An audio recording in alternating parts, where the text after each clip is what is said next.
saya Nusha Zalani binti Sulaiman Bahari, pengarah untuk program Anime Safety. Pada hari ini semuanya berjalan dengan lancar, program berjalan okey je semua.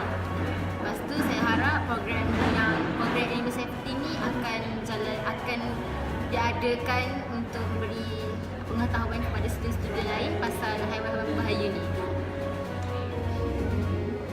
Bila dia kamu dah bagi dia makan, itu dia bawa keluar dia lagi. Betul tak?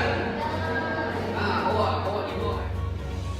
Dia terdapat 2,200 Antara haiwan yang telah dibawa oleh anggota Jepang pada hari kejadian ialah ular, kalajengking dan juga lipan.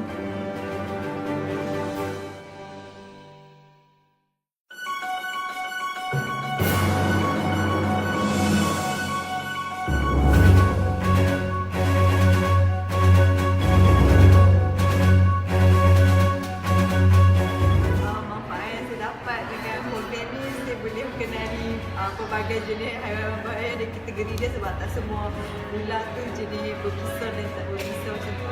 Dan program juga dia memberitahu saya macam mana nak mengendalikan jika saya terkena ataupun diserangi macam mana baik dengan rawatan dia macam mana semua.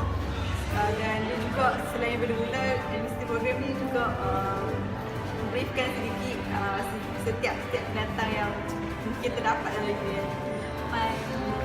Lipas, gerah, tebuan sekali.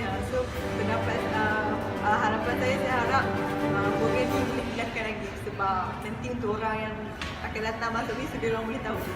Ceramah pun best, dia explain faham satu-satu, asyik ada gambar, asyik ada bawa ulang lagi, semua best lah.